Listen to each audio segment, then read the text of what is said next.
I feel the Spirit moving in me. I feel the Spirit moving in me.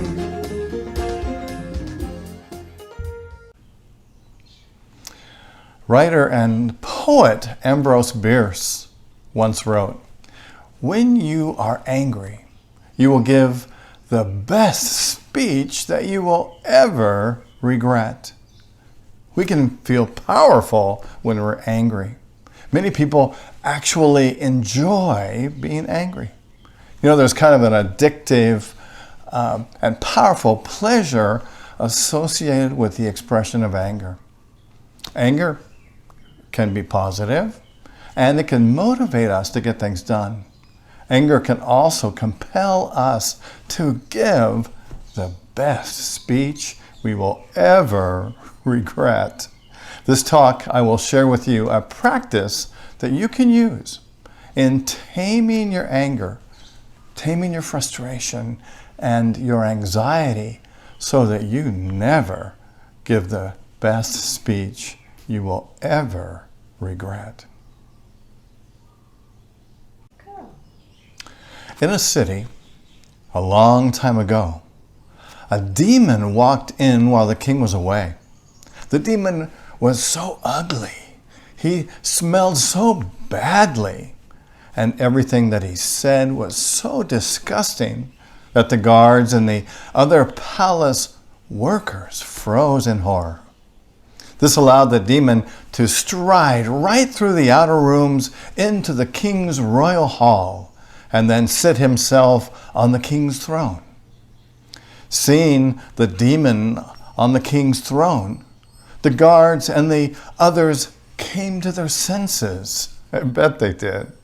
"Get out of here," they shouted. "You don't belong here. If you don't move your butt right now, we'll carve it out with our swords." These few angry words made the demon grow a few inches bigger. His face grew uglier. The smell got worse, and his language even became more obscene. Swords and daggers were drawn. Threats were made. At every word or angry deed, even at every anger thought, that demon grew an inch bigger and uglier in appearance and smellier and fouler in his language. This confrontation had been going on for quite a while when the king returned. He saw on his own throne this gigantic demon, and he had never seen anything so repulsively ugly before. The stench coming from the demon would even make a maggot sick. However, the king was wise. "Welcome," he said. "Welcome to my palace. Has anyone offered you anything to drink or eat yet?" At those few kind gestures, the demon grew a few inches smaller, less ugly, less smelly, and less offensive. And the palace personnel caught on very quickly. One asked the demon if he would like a cup of tea. "We have English breakfast or Earl Grey, or would you prefer a cup of peppermint tea? It's good for your health." Another called out for pizza. One soldier gave the demon a foot massage. Another massaged the scales on his neck. Said the demon, "that was nice." With every kind word or deed, the demon grew smaller, less ugly, less smelly, and less offensive. And before the pizza boy had arrived with the pizza, the demon had already shrunk to the size that he was when he first sat on the throne. But they never stopped being kind. Soon the demon was so small that he could hardly be seen. Then, after one more act of kindness, he vanished. completely. Have you ever had demons in your life? Have you ever come across these demons personally? You know, these demons can appear to be people in our lives, or they can be difficult situations that cause us to be furious. So what happens when we respond out of anger, or even anger feelings towards the demons in our lives? I found that when I get angry, they get worse. They get more ugly. They even get smellier and more offensive in their speech and their actions. These demons can also happen in our minds. They can happen on the inside. They are often what gets stirred up in us when someone or something makes us angry. Some people don't outwardly express their anger, but internalize it. They let it eat at them from the inside, and they can experience frustration. They can experience anxiety and sometimes even depression. When this happens, the demon within them grows and creates inner turmoil. Have you ever experienced that? You know, I can think of a few occasions when I used my anger to give the best speech I soon regretted. Have you ever given a speech like that? So this talk is titled, How to Give the Best Speech You Will Ever Regret. You know, I can usually resist giving those big speeches anymore. More often now, my speeches might be a little dig or a sarcastic comment. And when this happens, I usually regret it immediately. It's like I get that feeling and something goes, oh boy, here I go again. Look what I just said. And that little demon inside me rises and gets on my throne and speaks out. You know, I found it difficult to make headway on this spiritual path without encountering and working with difficult, agitating emotions, dealing with sadness, dealing with disgust, dealing with fear, and sometimes even anger. You know, anger is an emotional response to a real or imagined threat or provocation. Anger can range in intensity from mild irritation to extreme rage. And anger, as I mentioned earlier, isn't necessarily a bad emotion. Anger makes us feel strong and powerful, which can motivate us to stand up to what we believe is wrong or stand up for what is right. You know, we can think of examples like the American Revolution or the Civil Rights Movement or the feminist movement or the gay rights movement and many other causes that probably benefited from anger and the resultant willingness to take action. However, anger can also motivate people to stand up and fight for things that may be trivial or ill-advised if we look back at them later. It can always cause us to make that famous speech. You know, angry people seem to act first and think later. Thomas Jefferson said, when angry, count to 10 before you speak. If very angry, count to 100. Good advice, yes. Someone said, you know, I don't need anger management. I need people to stop pissing me off. Great idea, but I don't know if that's ever happened, especially since the anger is an internal thing. It comes from our own thoughts and our own beliefs. And anger is an agitated state of mind that can easily lead to hatred and violence if unchecked. Yet I don't believe it's possible to entirely get rid of anger. It's kind of a universal emotion deeply rooted and ingrained in our survival reactions. So my goal really is to live with the anger, as well as other difficult emotions, in a skillful way, that I can manage it and have control over it so that it doesn't cause harm. Anger can make us sharp and quick to criticize, but anger also helps us to see what's wrong. Our feelings and our emotions are actually serving as intelligent agents, bringing in news from the field of our experience. And we shouldn't dismiss them or ignore them or repress them. We want to be aware of them. Much of our anger stems from fear, and it frequently manifests in the primitive fight or flight response. And my affirmation today is, I breathe in and feel the pain.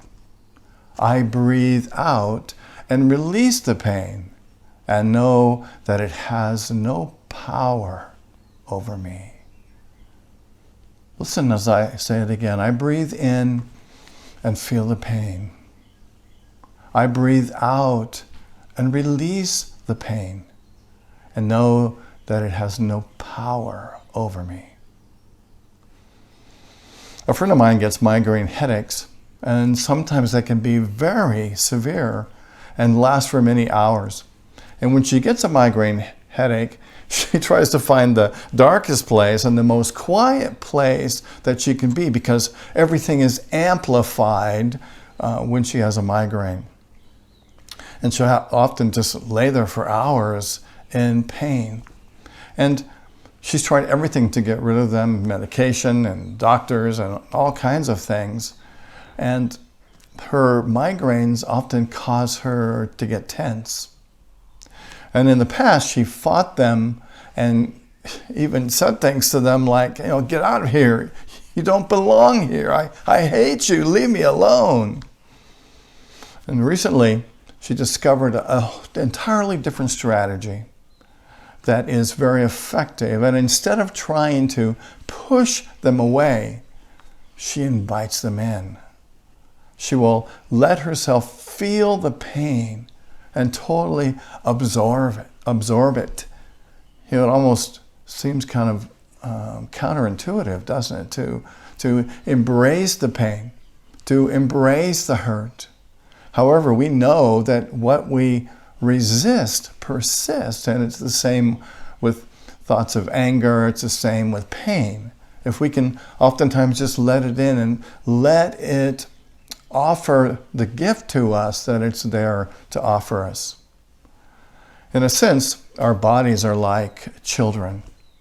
I've noticed that some people, when they're frustrated or angry with their children, they act out towards them and they say mean things to them. And what I know is that many times when a child acts out, it just wants attention. It wants to be loved. It wants to be held. And often with our minds and our bodies, it's the same thing. It's like our body just wants us to be aware that it's hurting.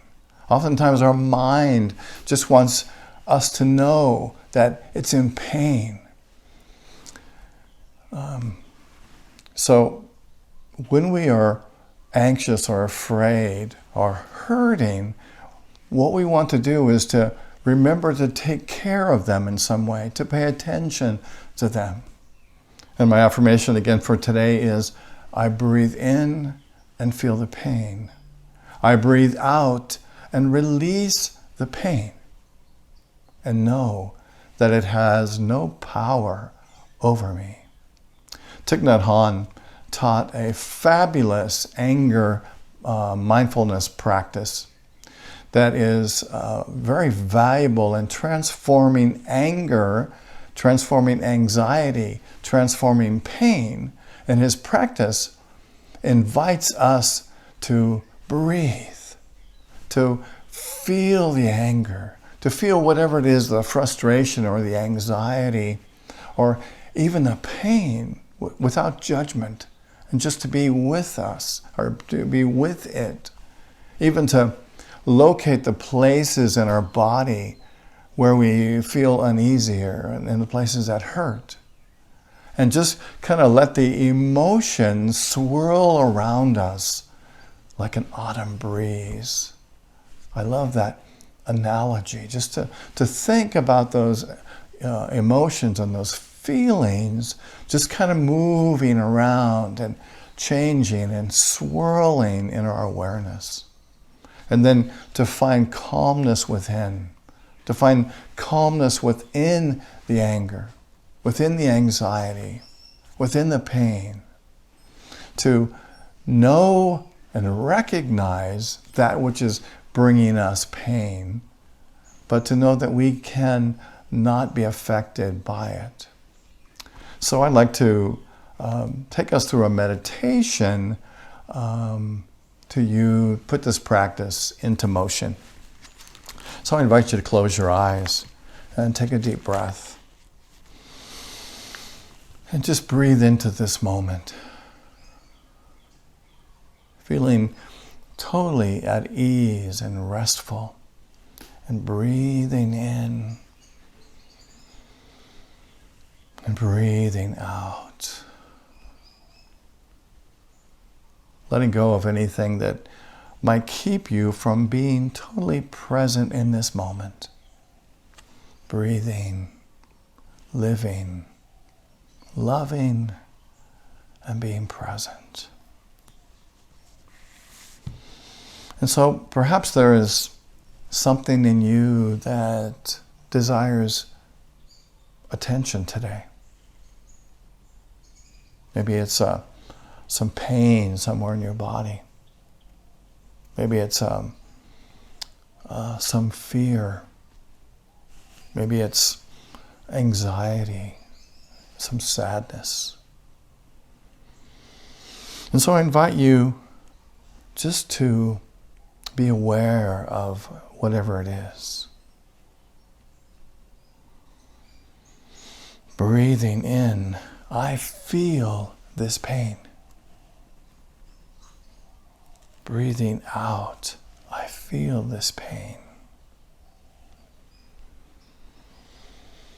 Just feeling it, acknowledging it. Even thinking of it as a small child, desiring your attention. To be aware of it without judgment or without deep thoughts about it. Nothing more than pure awareness. You don't have to analyze it or reason with it. Just be aware. Breathing in, breathing out. And imagine that your breath is like a rope, and you're holding on to this rope in a comfortable way. And to allow yourself, as you hold this rope of your breath, to sort of move into whatever is causing you pain, something in your body, perhaps some anger, some frustration, some fatigue, some anxiety. And holding the rope of your breath gently. Just notice what you notice. Sometimes in this practice, as we let ourselves experience that which is difficult, sometimes it can be amplified. And if that's the case, I just invite you to experience that, to be with that, not to push it away, but just be aware.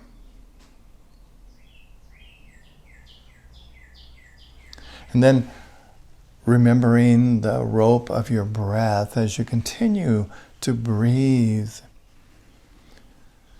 to imagine that this breath is calming you and relaxing you. This gentle rope that you hold.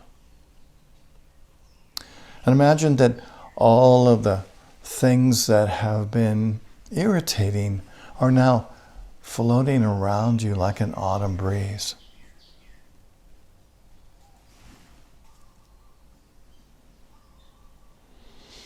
Much like autumn leaves in the wind. Breathing in, I feel calm. Breathing out, I feel calm.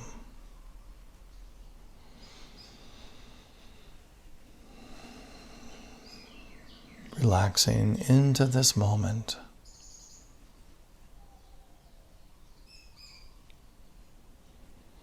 And then again, holding on to the rope of your breath, breathing. Perhaps you can become aware that your relationship with that which has irritated you has changed, even just a little bit.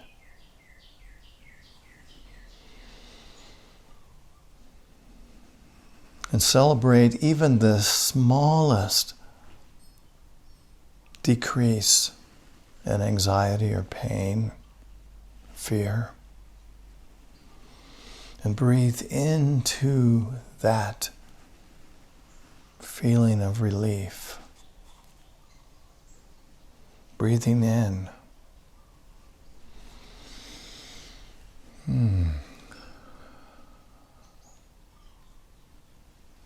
I know these discomforting things. Breathing out, I release all that can be released.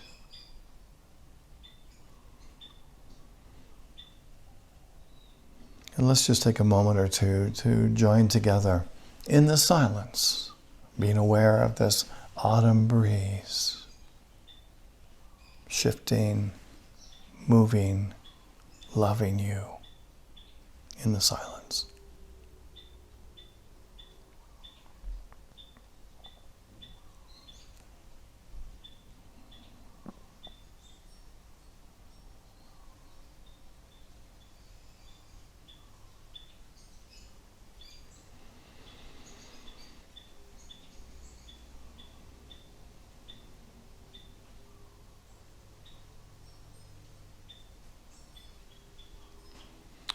And using the breath as a rope, you have lowered yourself into the experiences that have caused you discomfort and discovered there a possibility of peace and clarity. Not by trying to control the discomfort or not by trying to push it away, not trying to get rid of it, but by opening to it and experiencing it completely and being with it so that it can inform you of something that can be a gift for you, a deeper awareness, a deeper knowledge. And know that this practice is not a one-time cure-all type of a practice. Often it may take many times of practicing this meditation to experience the fullness and the completeness of the healing that we desire. And breathing in and breathing out. And I invite you to bring your awareness back to this moment.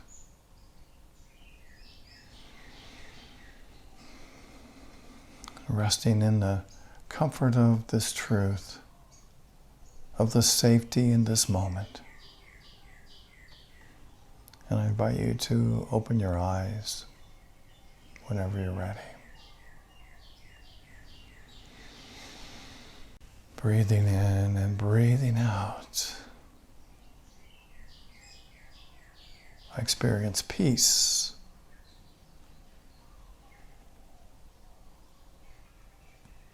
I discovered the highest possibility for myself. To have a different relationship with that sometimes disturbs me.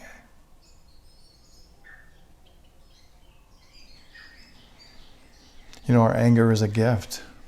Oftentimes it's a key to unlock the door so that we can take care of ourselves, to take care of our feelings. You know, we don't want to push the things that we feel away, but rather dwell and delve into them and ask them, what is it that I can know from this? Our anger gives us the opportunity to know and understand our hurts and our fears, and gives us the opportunity to practice loving kindness for ourselves and others. I breathe in and feel the pain. I breathe out and release the pain, and know that it has no power over me. Let's say that together. I breathe in and feel the pain. I breathe out and release the pain, and know that it has no power over me. And so it is. And I thank you for being here today. And it's my pleasure and my desire and my passion to love and to serve you. And I invite you now to prepare your offerings and your donations to Unity Church of Maui, and to thank you in advance for what you give, because it is your gifts that help to provide the energy, the material energy, the money energy, to give us this opportunity to continue to do this work. And I like to think too that as you give to us, you are participating with us in this good work. So as you hold your gift in your hands, in your mind, let's affirm and pray together our affirmation of prosperity, which begins: through a grateful, giving heart, my mind and life overflow with the abundance of God's all-providing, infinite supply. And so it is. And thank you for your gifts. And if you're wondering, now that you've brought your gifts out into the open, what do you do with them? Well, you can do a couple things. You can mail them to Unity Church of Maui at 483 South High Street. And you can also go to our website, unityonmaui.org, and click on our safe contribute button there and make a donation there as well. Next week, my talk is titled How to Turn Your Lemons into Lemonade. You know, I've always wanted to do a cooking show, and so I decided to take next Sunday as the opportunity to do that and to have some fun with that. I probably won't really do that, but it's just an idea that came to me in the moment. You know, dwelling on our problems causes stress and hampers productivity. What if you could train your brain to see problems as opportunities? Whenever you're faced with a problem, know that it is there, and there's something within that offers you a gift. And there's something within you that knows in the midst of that problem that there's a solution. And this solution will provide you with an opportunity to grow, to fly, and to shine like the eternal spirit that you are. In this talk, I will show you how to turn your lemons into lemonade. Anybody thirsty? Join you next week. As you know, we are in the midst of our capital campaign to raise our target of $10,000 towards our van, so that we'll be able to transport people back and forth from to church and to the government parking lot in Wailuku. And so right now we have raised $3,125. So thank you to everyone who has contributed. And I'd like to invite you to give whatever is comfortable, something large or something small. All gifts are sincerely appreciated. So thank you for contributing to our capital campaign. Well, I am excited to let you know that we are going to do 2 Easter Sunday services on Easter Sunday, 2 60-minute services. And Easter is early this year. It's Sunday, April 4th, and there will be 10 reserved seats at each service. And we're thinking they're going to be at 9 and at 10:30. And the hottest news off the press is I just talked to Kurt a few minutes ago, and we're going to get together this week and plan something for the service. So Kurt will be providing music for our service, and so that's going to be just fantastic. So you might say, well, how do I make reservations? Well, you can do that by calling Emily Goss at 808-268-8310 to make a reservation. No one without a reservation will be let in, and we will be practicing all the CDC recommended guidelines.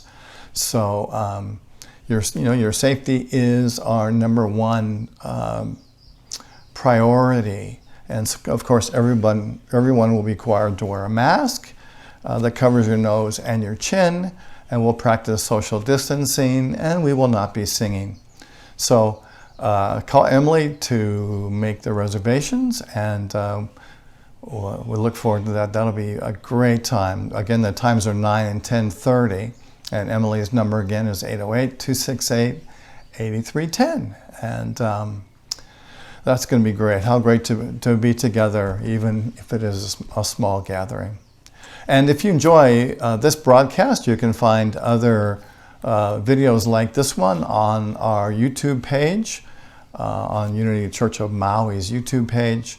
And this service is presented live on Sunday morning via Zoom, and the links to our Zoom meeting are both in our newsletter and in our on our webpage. So you can look there for those. And let's see, I think that's about all we have for today. Thank you for being here. It's such a great opportunity for us to be together. I'll see many of you after this talk.